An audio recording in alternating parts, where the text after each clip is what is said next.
Welcome into the Crystal Creek Homes podcast. As always, I am your host, Jason Thomsen with Bridge Advisory. We are joined, as always, by Justin Bobier, the founder, CEO, president of Crystal Creek Homes, and Koby Contenti, our resident dealing representative with Rethink and Diversify Securities. Gentlemen, it's good to see you. We're going to cover a bit of a unique topic here today. I think it's pretty relevant. Justin, you suggested that this is something that actually we should maybe talk about. So why don't you chime in, introduce yourself, and tell us your thoughts for today's topic? Sure. I'm Justin Bobier. I'm the founder of Crystal Creek Homes and still very active in the business. Excited to be here today. But as we have had investors with Crystal Creek over the past 15 years, often you get questions. And I think right now is really top of mind with talking of tariffs. How is that affecting our business at Crystal Creek Homes? The instability. We see market volatility right now. And I think there's just, in general, a nervousness happening with investors in terms of where do I put my money? Where am I? What am I best to do? Should I just stay and hold?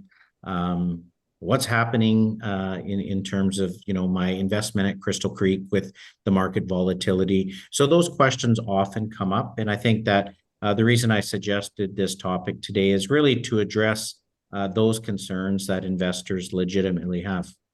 Absolutely. And yeah, the title of today's episode is going to be The Case for Private Investments. The rationale for including private investments in your portfolio. Koby, this is going to be right in your wheelhouse today. We're going to lean heavily on your knowledge and expertise to talk through the benefits of allocating some of your investable capital into private investments. So we'll pass it over to you. You can introduce yourself and we'll get into this conversation. I've got some questions to kind of kick us off. But why don't you introduce yourself, talk about your role at Rethink and Diversify, and how you use private investments to help supplement investor portfolios. Absolutely. My name is Koby Contenti, and I'm a dealing representative with Rethink and Diversify Securities.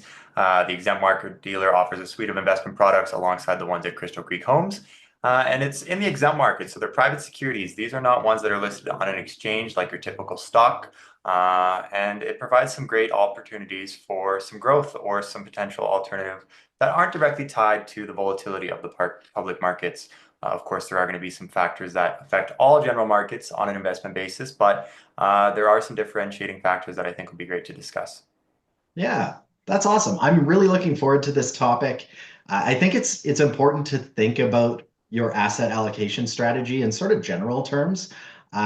In order to put together a strategy that then you can find the right pieces to dial in to accomplish your specific goals. So starting with an allocation strategy, talking about the benefits of private investments, I think it's a really great foundational piece. Now, before we get into talking a little bit more about that, I think we should talk about kind of the current landscape, the situation that we all find ourselves in today. There's a lot of instability in the markets right now. We're seeing headlines every day of stocks that are plummeting, pricing that's really driven by fear and uncertainty. And there is a lot going on in the world right now that's driving that. First of all, there's the approach that you're taking with investors when they're feeling that fear. You're having conversations with them. You're reminding them that their holdings with you in their private investment allocations, those aren't subject to that volatility. So let's break that piece down first. These investments aren't traded on an exchange. So the pricing of the private alternative investments that you offer, it isn't based on sentiment. It isn't based on fear. It isn't based on market activity, buy orders, sell orders, anything like that. The valuation on these investments really comes down to the underlying business, the assets that the business is investing into. And it really does create some predictability in your portfolio, which is what people are really looking for. Exactly. Yeah, I think there's always a portion of a portfolio. Of course, I'm not going to go after everyone's entire portfolio saying, you should put $100 or 100% of your investments into alternative investments. But I do think there is a piece for it in every portfolio that may be underlooked for a lot of people. Yeah, absolutely. So when you're considering an allocation into this, that is one of the key benefits. Now it's also a risk, and that should be something that we highlight as well. Because there isn't an exchange for these investments, there is reduced liquidity. You can't just put in a sell order and exit your position in an instant. There's a whole process around redemption. There's specific limits on redemption in most of these investment vehicles. So that's an important consideration to work through with investors as well, considering that liquidity function. But the flip side of that is the lack of liquidity provides predictability.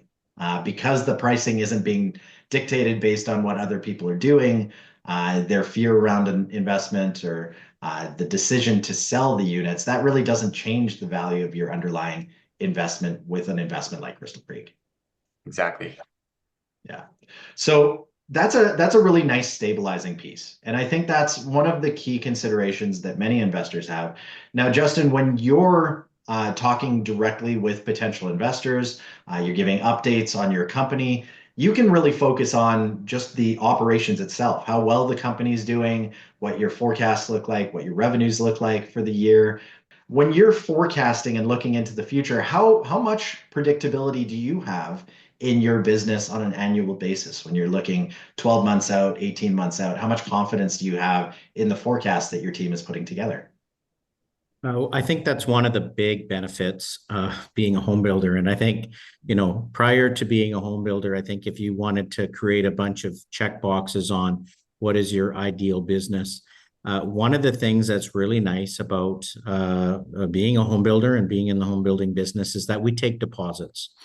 Typically, those deposits can range from 10 to as much as 20% of the purchase on a pre-sale home.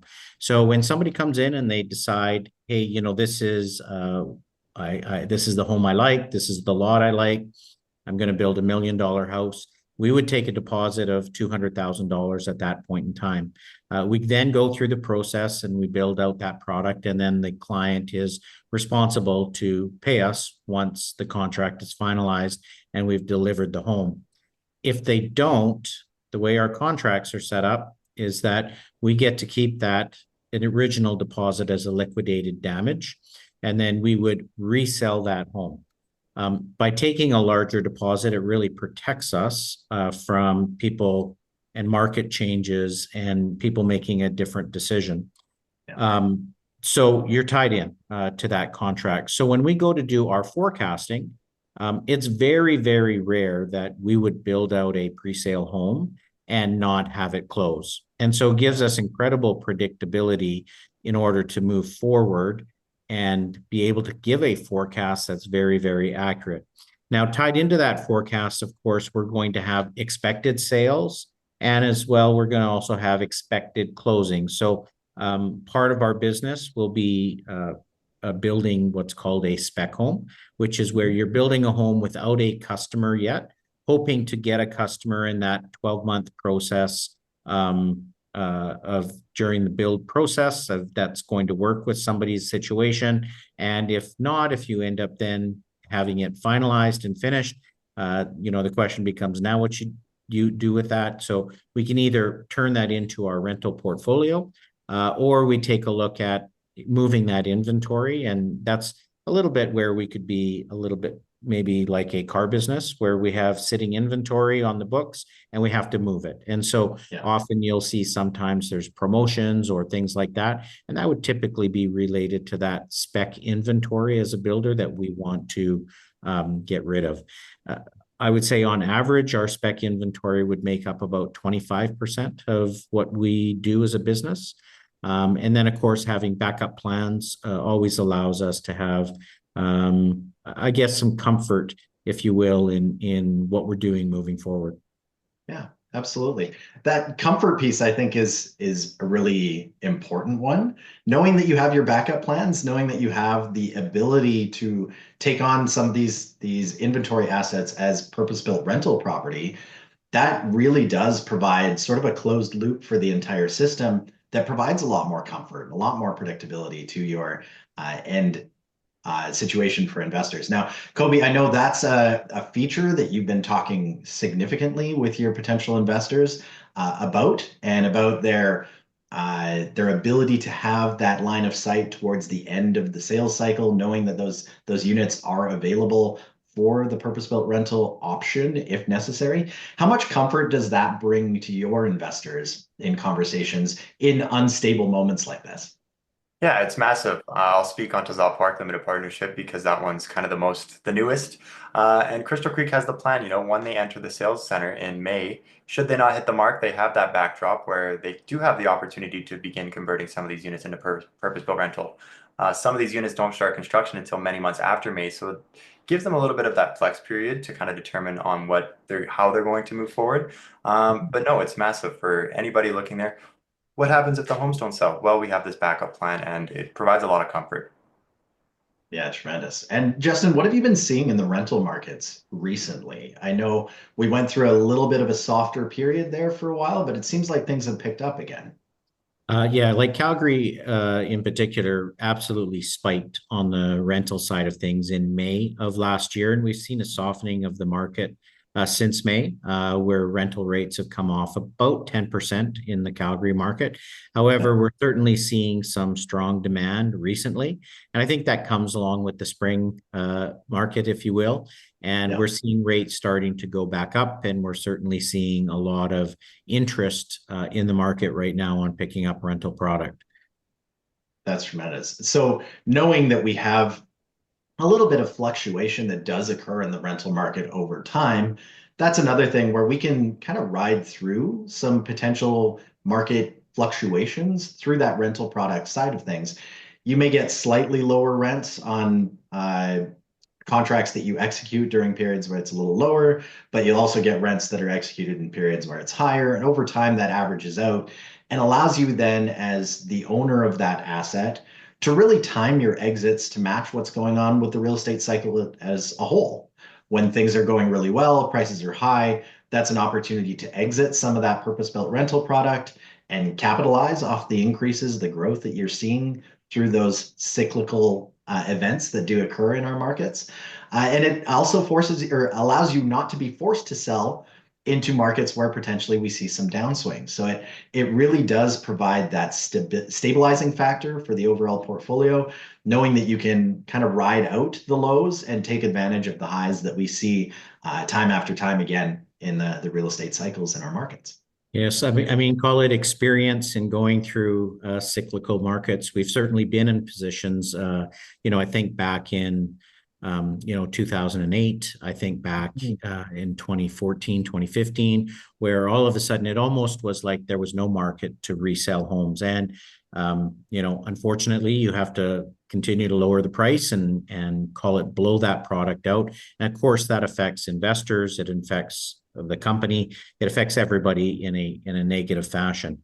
What we've been able to create, though, is an opportunity now where, okay, if we are seeing something like that, we can convert these units into rental. We've always found there to be a rental market. And even if the rents are lower, it provides us the ability to have that cash flow. It allows us to cover our costs and wait till the market starts to change. Before then, we take a look at creating an exit plan for investors. It could be a longer time horizon, but understanding things change to more preservation of capital and looking at achieving a longer term return versus a loss of capital. And so I think it's a great diversification that we've made in the past couple of years to be able to create that opportunity, and then just provides us with safeguards in terms of market volatility and just seeing things turn to where it seems that there is no market. Yeah. Yeah, no, that's great. I love that there is that flexibility in your plan now and in your operation where you have this option available to you. Speaking of cycles in the real estate market, I think that also goes back to a conversation that we can have about what's happening in the public markets right now. We know public markets are also cyclical. We're in a period right now of instability, maybe a bit of a downturn. Often, I think investors can have a mindset of, you know what, this instability, it's temporary. It's not necessarily going to stick around forever. I'm just going to sit on what I have. I'm going to let this play out. We're going to see what happens. And then I'll start making decisions somewhere down the road. I'll wait until I recover the losses that I may have incurred right now. Now, we do know historically the losses in a period like this, they are temporary. Now, the length of temporary is the thing that we really don't know. We've seen market events similar to this over the last 20 years, 25 years now. I go back to 2000. We look at the massive collapse that occurred at the dot-com bubble at that time. Now, that recovery did occur. It took about 8 years, though, for markets to get back to new highs from where they were at from the time of the peak in 2000 to the recovery. And then we were right on the heels of another giant event in 2008 that wiped it all out again and kind of restarted that whole clock for many of those investors.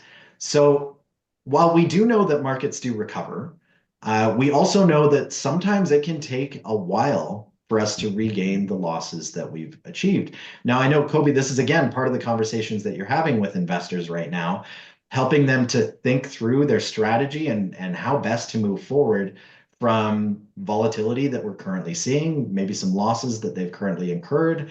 How are you framing conversations with investors to help them understand the benefits of private alternative investments and whether it makes sense for them to make a change now rather than waiting? How you're navigating those types of conversations? Yeah, absolutely. As we know, there's tons of fear and uncertainty in the public markets. And so I'm not necessarily persuading investors to make the switch. However, there are a lot of benefits that come along with these private investments. I mentioned earlier, it's entirely derived by the value of the underlying asset. And there's also some opportunity too for some private lending. And as rates are coming down, a lot of people are fearful that this might push us into a recession. Recession could mean lower rates, which for Crystal Creek's case, lots of people like to buy homes in lower rates. And so there's kind of two sides to look at it.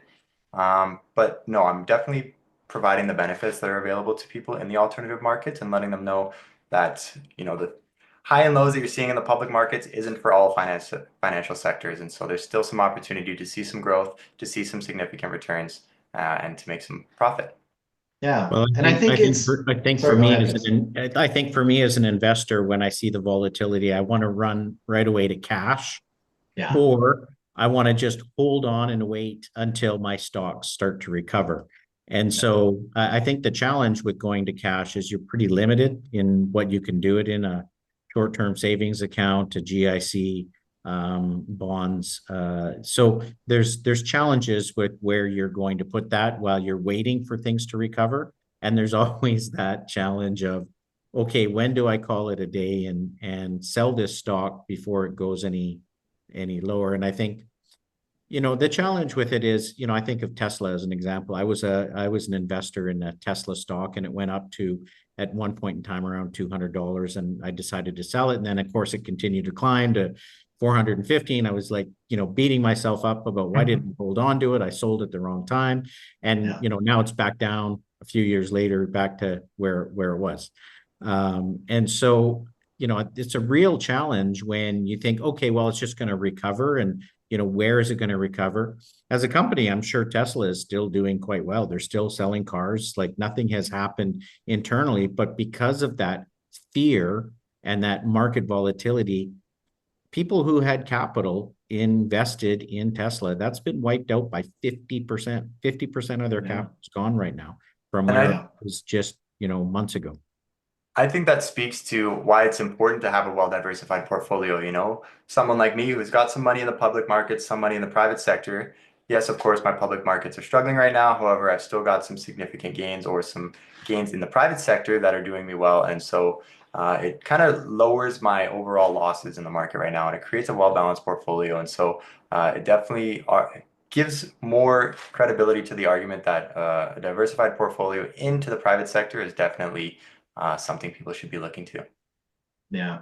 And I think that's a really good point. If you identify a better strategy and you identify the value of a diversified portfolio, you see the value of an alternative investment allocation within your overall portfolio mix, then once you've identified that strategy that you believe is going to set you up for more success long term, It's going to give you more downside protection during periods of challenging exposure.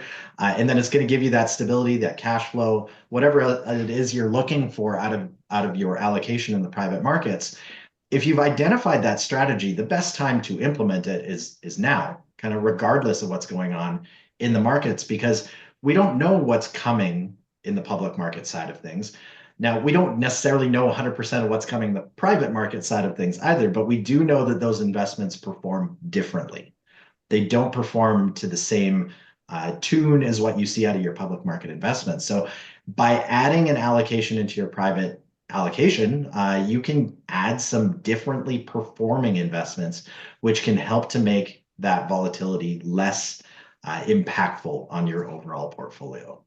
I know one thing that's been mentioned to me by a number of our investors, what they particularly like about Crystal Creek Homes and what we have to offer in terms of investments is that you can really be in tune with what's happening in the company in terms of visiting one of the show homes, seeing the product actually being built, understanding that you're supporting thousands of local businesses and companies in terms of what they're doing.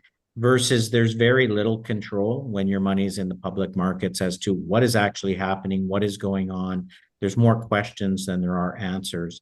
And I know that, just that feeling of being able to support local and being able to have your money in a spot that, I'll sometimes refer to as not super sexy. It's not going to double in a 2-month time period. It's just going to provide a steady rate of return over the long haul. That will fluctuate from time to time based on market demand. But it's not going to be in a position of like the example that we just gave of Tesla, where the company is still actually doing okay, I'm sure. But you see an absolute decimation of investor capital at this point in time. You're not going to have that at Crystal Creek Homes. Yeah, that's tremendous. And I do think there's some other things at play here that are coming into this. When we look into the future, we try and figure out, well, where are my best opportunities right now? There are a lot of factors that point towards success for Crystal Creek. We look at what the Bank of Canada is doing with interest rates. As Koby mentioned earlier, rates seem to be coming down. That's usually a good thing for construction. We see more people taking on new housing opportunities when the rates are lower and mortgages are more affordable. We know that it spurs economic activity at large, which tends to be good for the home building industry as well. So there's potentially some opportunity here for a company like yours, Justin, as we move through some of these turbulent times. Meanwhile, on the other side of things, we don't really know how long this instability might last. It's possible that this is a short-term blip and in 6 months, things are kind of back to normal. But it's also possible this could last the entirety of Donald Trump's term, which is another 3.5 years, almost 4 years at this point. If he continues to make perplexing decisions that cause more fear and instability, this could be a long, protracted cycle. Or if things tip into a recessionary environment in the US, and there's a lot of challenges that can present themselves out of that, that can create some long-term headwinds for the markets as well. And we don't know what's coming. Now, we also don't know with 100% certainty what's coming in our local markets. But Justin, as you mentioned earlier, you have a lot of predictability in your business. You have a lot of line of sight into the sales that you already have teed up and the product that's under construction that'll be delivered over the next 12 to 18 months. There is a lot of predictability in your business right now. And if things change, it looks like those changes could be a positive impact on your business rather than the negative. Yeah, one thing that people don't realize is that as rates drop, houses become much cheaper to build because we have to finance the land, we have to finance the construction costs. And so as those financing rates that are built into home prices drop, we have the ability to drop pricing in the same percentage. And so at the same time, people that are looking at a home can now afford more than what they could previously as rates are lowered. And, if they are requiring a mortgage, of course. There's other things that factor too into our play. When we do start to see recessionary times, is Yeah. that we can adjust what our build cycles start to take a look at. We can go back to our developer partners to have a discussion and renegotiate. Hey, what do the terms of our contract look like? Because it doesn't do partners any well.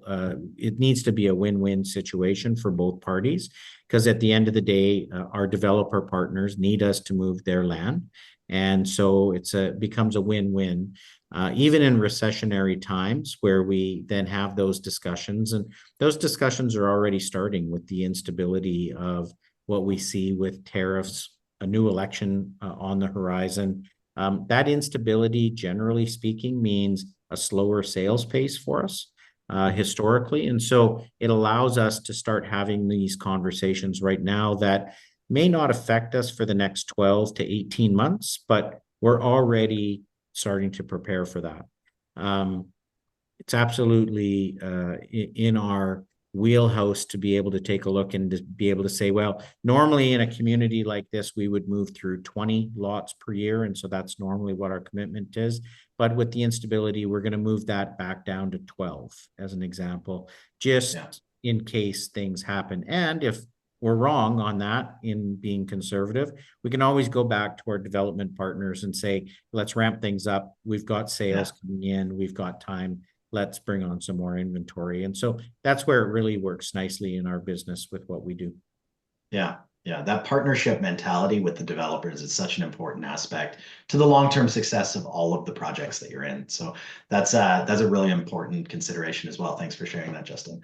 Now, one last thought that I want to close us on as we're getting to the end of our time here today is that this private investment allocation strategy, this isn't something that is new to the markets. This is something that the institutional investors have really been leaning into over the last 15 years or so. There was a real pivot in investment mindset strategy about 15 years ago, where the top money managers in the world really started to look at alternative investments, private investments, as being a stabilizing force for their portfolios.